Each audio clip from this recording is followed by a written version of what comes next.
Programme में एक बार फिर खुशामदीद है। बात में हो रही थी कश्मीर के हवाले से। कश्मीर की सियासत में बड़ा अपसेट हुआ है। राजा फारूक हैदर वज़ीर-ए-आज़म की दौड़ से बाहर, शाह गुलाम कादर बी आउट।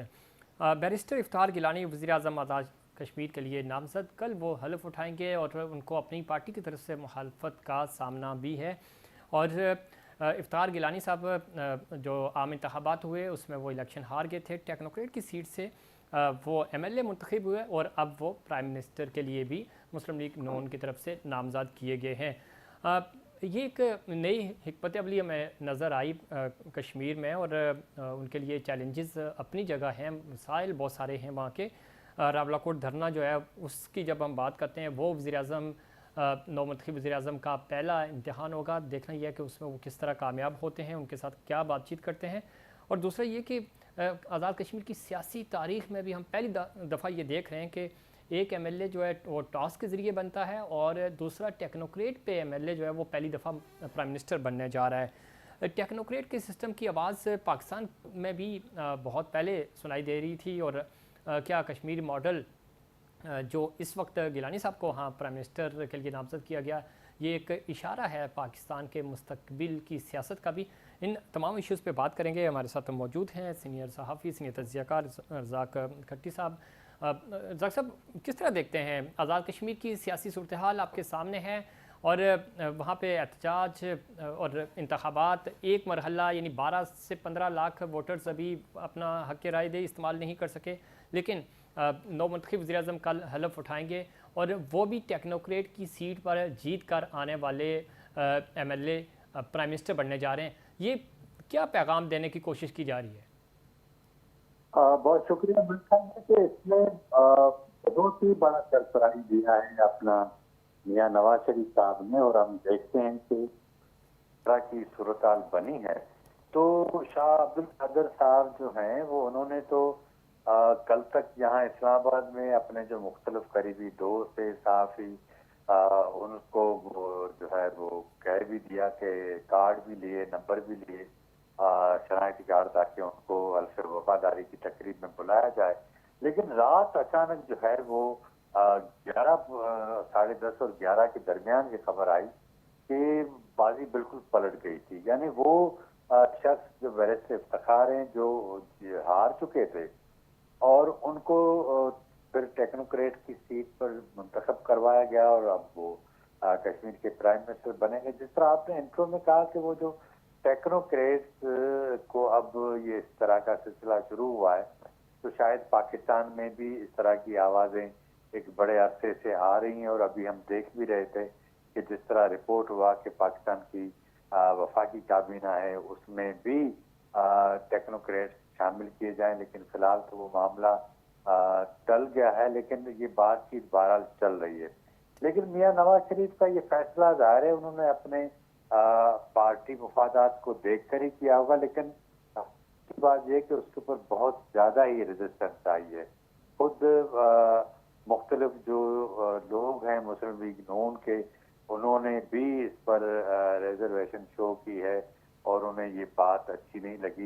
इसमें कट्टी साहब आप दुरुस्त कह रहे हैं, ज़रा लीगी क़यादत से आपकी भी गुफ्तगू हुई होगी, लेकिन ये कितना इम्पोर्टेंट है। खुद राजा फारूक हैदर एक ऐसे ओहदे पर ला रहे हैं प्राइम मिनिस्टर के, जिसके सामने जो नई हुकूमत है उसके लिए बहुत बड़े चैलेंजेस होंगे। यानी आप देखें ना कि जिस तरह कश्मीर की सूरत हाल हुई है और अभी भी वो नॉर्मल नहीं है, और आप ये भी कह रहे थे कि 10-15 लाख लोगों की नुमाइंदगी उसमें शामिल नहीं है, वो जो वोटर हैं। तो अब उनकी नुमाइंदगी से या उनकी मर्जी शामिल हुए बगैर अगर एक शख्स को प्राइम मिनिस्टर बना दिया जाता है तो ये भी खुद एक बड़ा सवाल है। तो मेरे ख्याल में कोई सेहतमंद रिवायत नहीं डाली गई नून लीग की तरफ से।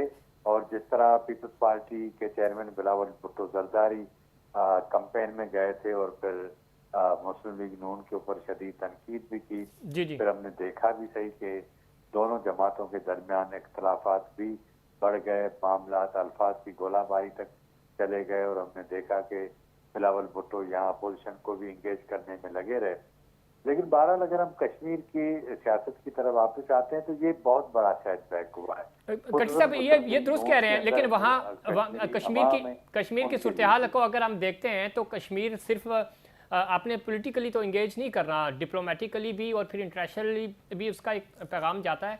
तो खुद मुस्लिम लीग नून की लीडरशिप राजा फारूक हैदर और शाह गुलाम कादिर जो हैं वो कल के इस इजलास से बाइकआउट कर रहे हैं। ज़ाहिर आप प्राइम मिनिस्टर, यानी पहला दिन है हुकूमत साजी के लिए, प्राइम मिनिस्टर मुंतखब हो रहे हैं और उसी में अगर आपकी टॉप लीडरशिप मुस्लिम लीग नून आज़ाद कश्मीर के प्रेसिडेंट नहीं होंगे, पार्टी प्रेसिडेंट नहीं होंगे, उसमें राजा फारूक हैदर साबिक वज़ीर-ए-आज़म नहीं होंगे, तो क्या मैसेज जाएगा और कैसे वहाँ पे सियासी तौर पे इस्तेहकाम आएगा? मुझे नहीं लगता क्या, क्योंकि मुस्लिम लीग नून के जिन लोगों के आपने लीडरों के नाम लिए, ये बहुत ही आप समझे कि सीनियर लीडर हैं और उनको एतमाद में लिए बगैर अगर इस तरह का फैसला किया जाता है, और खुसूसन ये वो लीडर हैं मुस्लिम लीग नून के जो उम्र के उस हिस्से में जिन्हें अब ये फील होने लगा है, और उन्होंने गुज़िश्ता रात से अपनी निजी जो गपशप है उसमें इजहार भी इस बात का किया कि इस बात की तो अब तवक्को भी या उम्मीद भी नहीं कि आने वाले इलेक्शन के बाद हम होंगे भी या नहीं होंगे।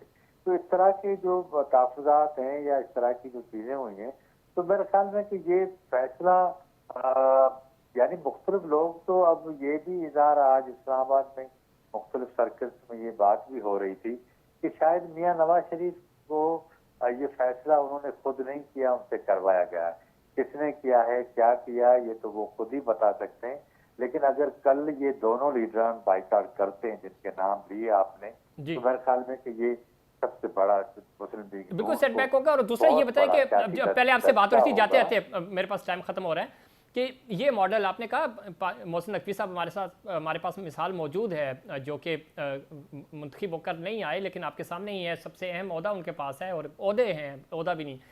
ये प्रैक्टिस ये कश्मीर में ये टेक्नोक्रेट प्राइम मिनिस्टर बनाकर ये साबित किया या एक मैसेज देने की कोशिश की गई पाकिस्तान के लिए भी कि आप सुधर जाएं, अदरवाइज हमारे पास ये ऑप्शन भी है। मेरे ख्याल में कि ये क्योंकि फिलहाल हमारे पास इतनी मालूमात इस हवाले से क्योंकि रिपोर्ट नहीं हुई, तो हम मफरूजों पर तो बात नहीं कर सकते। लेकिन मैं इस नतीजे पर हूँ कि अगर अवाम का जो हक है ना, अवाम की जो नुमाइंदगी जिसके पास नहीं है, तो वो हुकूमत नहीं कर सकेगा, चाहे कोई भी हो, कितना भी काबिल शख्स हो। अब इशू ये अवाम ने तो इफ्तिखार गिलानी को अवाम ने मुस्तरद कर दिया ना, उन्होंने वोट नहीं दिए। अब जी रज़ाक साहब,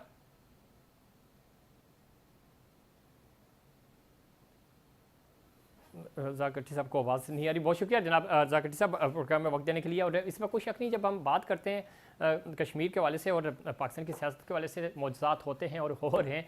कल वहाँ पे हलफ उठाया जाएगा, नौमंतखब वज़ीर-ए-आज़म जनाब बैरिस्टर इफ्तिखार गिलानी हलफ उठाएंगे और देखना यह है कि हम दुआ कर सकते हैं कि कश्मीर के हालात बेहतर हों और वहाँ पे सियासी इस्तेहकाम आए, वहाँ पे जो धरने हैं वो ख़त्म हों और मामूलाती ज़िंदगी जो है वो मामूल के मुताबिक आगे बढ़ सकें। ये था हमारा आज का प्रोग्राम। उम्मीद करता हूँ कि प्रोग्राम्स की तरह आज का प्रोग्राम भी आपको पसंद आएगा। मुझे और फ्रंट की पूरी टीम को दीजिए इजाज़त। अल्लाह के बाद।